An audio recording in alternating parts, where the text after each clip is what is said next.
Hello दोस्तों, जियो गुरुजी classes में आपका स्वागत है। मैं रोहित शर्मा, सब्जेक्ट अपना ज्योग्राफी। देखिए लेसन नंबर 7 हमारा चल रहा है, इसका नाम है भूआकृतियां तथा उनका विकास। देखिए आज हम पढ़ने वाले नया टॉपिक आज हमारा है निक्षेपित स्थल रूप के बारे में। निक्षेपित स्थल रूप होता क्या है? देखिए जैसे कि अपने पिछली वीडियो हमने पढ़ा, पिछले वीडियो में हमने अपरदित स्थल रूप के बारे में पढ़ा था। अपरदित स्थल रूप क्या होता है? जब पानी बहता है तो उस बहाव से आपकी जमीन कट कर, उसका कटाव होकर, अपर्दन होकर एक नई आकृति का निर्माण होता है, उसे हम अपरदित स्थल रूप का नाम दे देते हैं। यहां पर निक्षेपित है। निक्षेपित का मतलब क्या होता है? जमाव। ठीक है, मतलब ये कि जब जल बहता है या हवा बहती है तो उसके बहाव से जो भी अवसाद होता है, अवसाद में क्या, मिट्टी, कंकड़, पत्थर या कोई मृत पत्तियां, पेड़ पौधों के अवशेष, कुछ भी हो सकता है, वो पानी के साथ बहकर या फिर हवा के साथ उड़कर जब जाते हैं और जब इनके बहाव के जो वेग होते हैं, जैसे कि जल का वेग तीव्रता से है तो बहेगा, अपर्दन होगा। लेकिन जब जल का वेग कम हो जाता है, उस कम होने की वजह से उसमें उस भार को ढोने की क्षमता, भार को उड़ाने की क्षमता या भार मतलब वजन को बहाने की क्षमता उस पानी में या फिर हवा के अंदर, उस क्षमता की स्थिति जो होती है वो कमजोर पड़ने लगती है। अब सोचिए जब पानी बहता बहता धीमा हो जाए, ठीक है ना, अगर धीमा हो गया तो क्या होगा?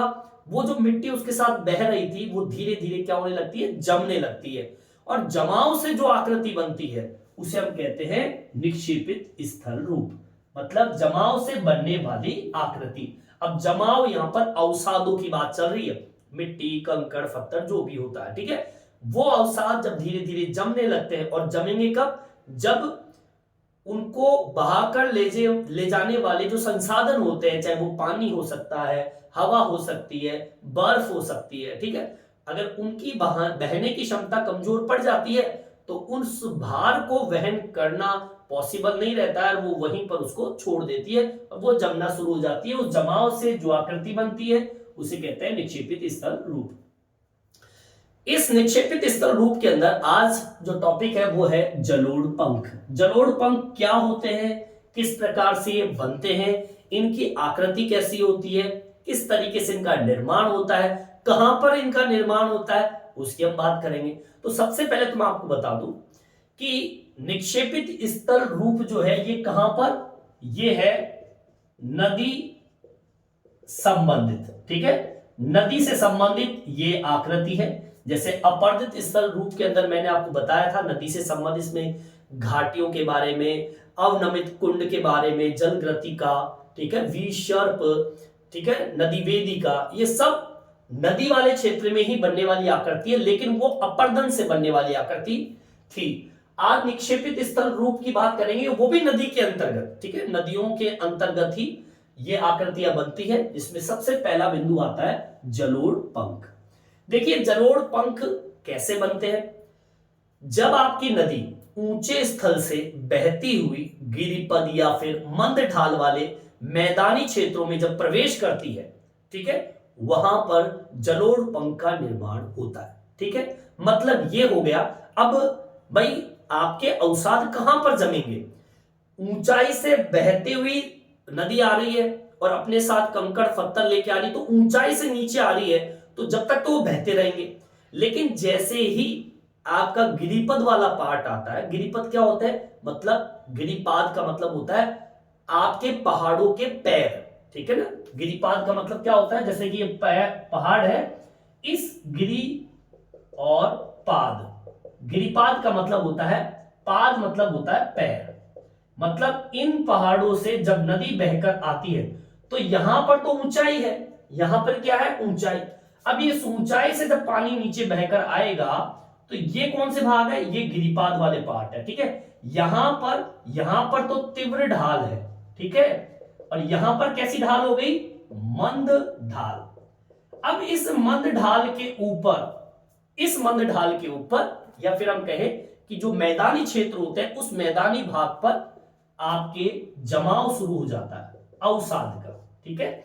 अवसाद का जमाव जैसे शुरू होता है, आपके जलोढ़ पंख का निर्माण शुरू हो जाता है। ठीक है, यहां तक आपके समझ में आ गया होगा। मतलब ये कि तीव्र ढाल से बहती हुई नदियां जब तक तो बहती रहती है क्योंकि ढाल बहुत तीव्र होता है, लेकिन जैसे ही वो ढाल मंद हो जाता है तो यहां पर ढाल जैसे मंद होता है तो वहां पर जमाव शुरू हो जाता है, अवसाद का जमाव। ठीक है, अवसाद का जमाव शुरू हो जाता है। अब ये तो पता चल गया स्थान कहां पर है। आपके स्थान कहां पर है? आपके स्थान है गिरिपद व मंद ढाल वाले मैदानों में। यहां पर आपके जलोढ़ पंख का निर्माण होता है। यहां तक समझ में आ गया आपको? अब इसको हम कैसे लिखेंगे? इस तरीके से लिखेंगे कि जब नदियां ऊंचे, ठीक है, ऊंचे स्थानों से गिरिपद, ठीक है, या आपके गिरिपद या फिर मंद ढाल वाले मैदानों में प्रवेश करती है तो नदियां अपने साथ लाए अवसाद को, यहां पे अवसाद क्या है? मिट्टी, कंकड़, पत्थर को मंद ढाल पर जमा कर देती है। बिल्कुल सिंपल सी लाइन मैंने आपको बताई है कि भाई जब नदियां ऊंचे स्थानों से, मतलब यहां से नीचे की ओर प्रवेश करती है तो गिरिपद मतलब आपके पैरों के भाग जो कि पहाड़ के हैं, और मंद ढाल, जैसे ही ढाल आएंगे आपके ये वाले, इन ढालों पर आप जैसे नदी प्रवेश करती है तो उनके साथ लाए गए अवसाद धीरे धीरे मंद ढाल पर क्या कर देती है? जमा कर देती है। ठीक है, पर्वतीय क्षेत्रों में बहने वाली नदियां भारी स्थूल पदार्थ आकार जो है वो नदभार वहन करने में इन मैदानी ढालों पर या मंद ढालों पर वहन करने की क्षमता बिल्कुल समाप्त हो जाती है। यहां तक तो थी, तीव्र ढालों पर तो बहुत तीव्र गति से बहती हुई अवसाद को लाती है, लेकिन यहां पे आते आते वो ढाल मंद हो जाते हैं और फिर उसको आगे बढ़ाने में असमर्थ हो जाते हैं, और फिर वहीं पर ये इन क्षेत्रों पर ये आकृति कैसी होती है इनकी? इस तरीके की शंकु जैसी आकृतियों में ये इनके जमाव हो जाते हैं, इस तरीके से ये जम जाते हैं। ठीक है, आगे बस हमें अब यहां पर क्या जोड़ेंगे? देखिए, पर्वतीय क्षेत्रों से नदियां अवसादों को जब मंद ढाल पर लाती है तो अवसाद का परिवहन नहीं कर पाती। ठीक है, तो यह अवसाद शंकु जैसी, शंकु कैसे होते हैं? इस प्रकार के शंकु होते हैं ऐसे। ठीक है, ऊपर से पतले और नीचे से फैले हुए शंकु जैसी आकृति में जम जाते हैं। ठीक है, जिन्हें क्या कहते हैं? जलोढ़ पंख के नाम से जानते हैं। आगे बात समझ, ये होता है जलोढ़ पंख।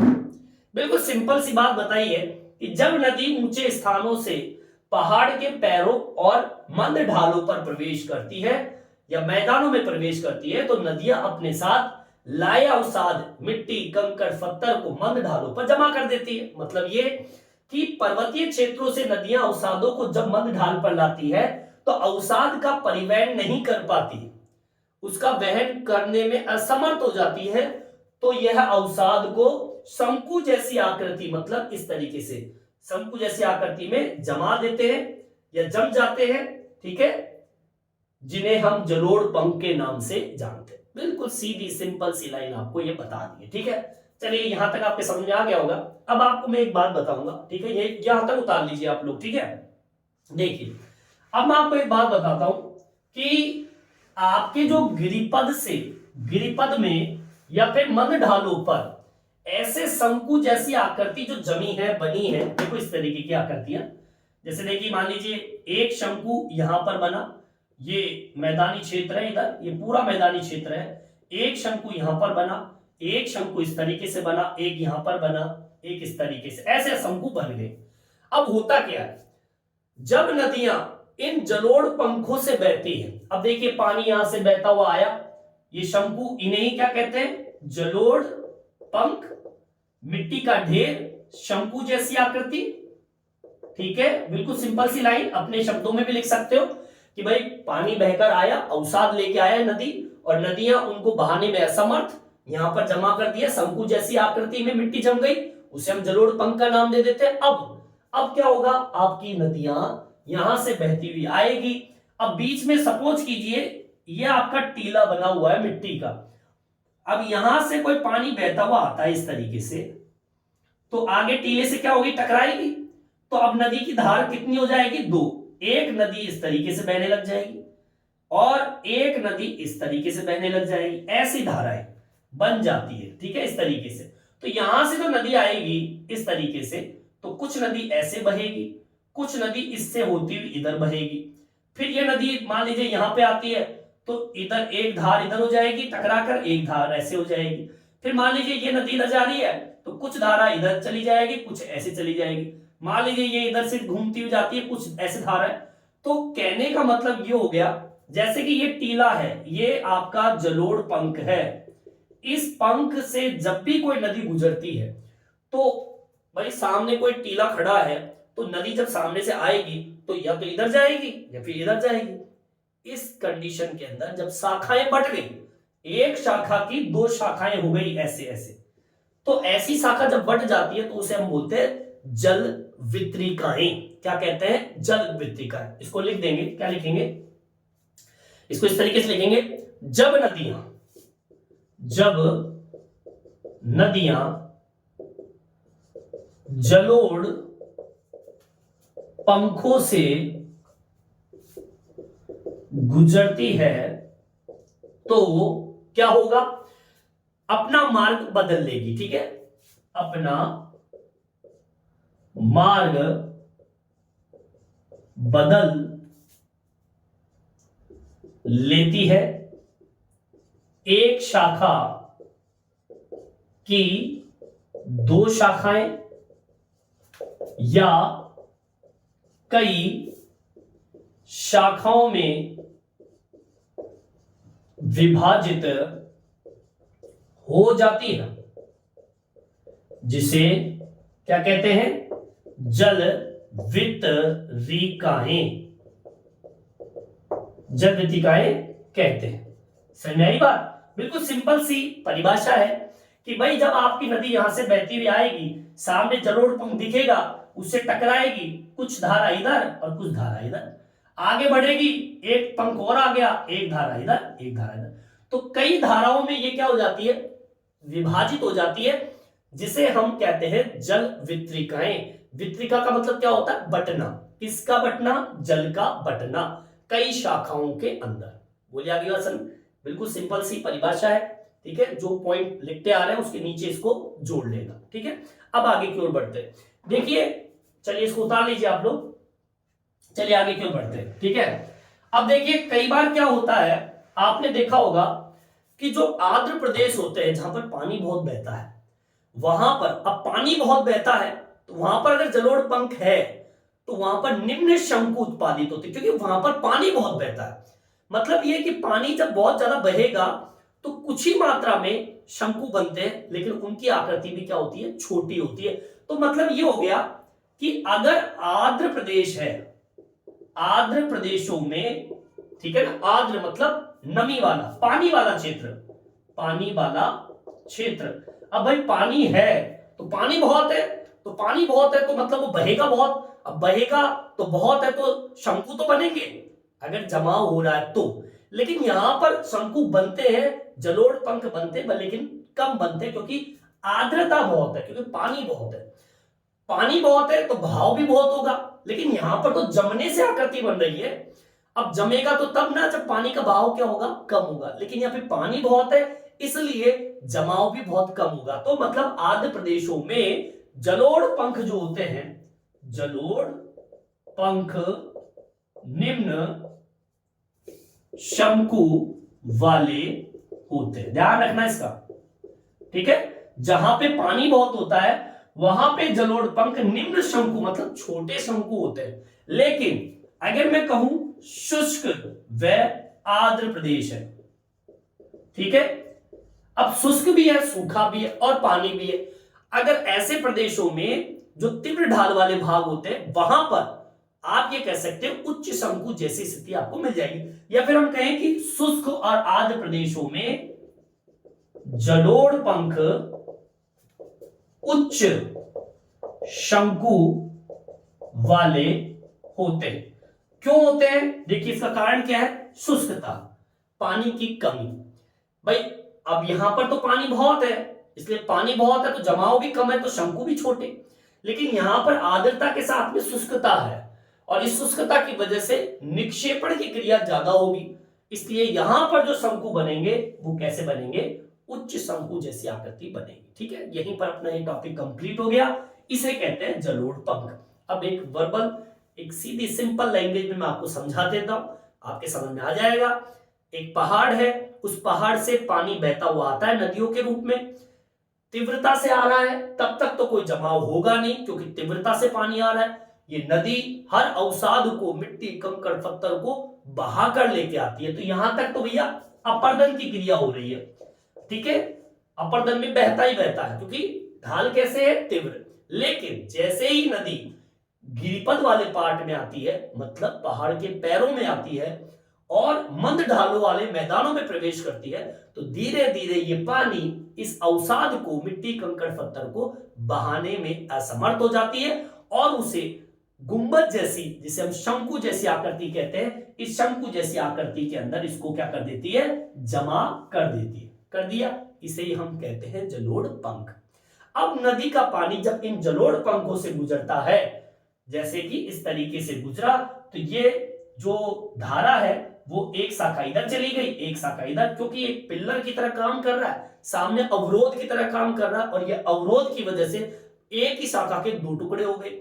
और ऐसे कई शाखाओं में विभाजित, जब ऊपर से देखते हैं हम तो बहुत सारे शंकु शंकु होते हैं, उन शंकु से जब धारा निकलती है तो कई शाखाओं में बढ़ जाती है, उसे बोलते हैं जल वितरिकाएं। ऐसे शाखाओं का बंटवारा जो होता है उसे बोलते हैं जल वितरिकाएं।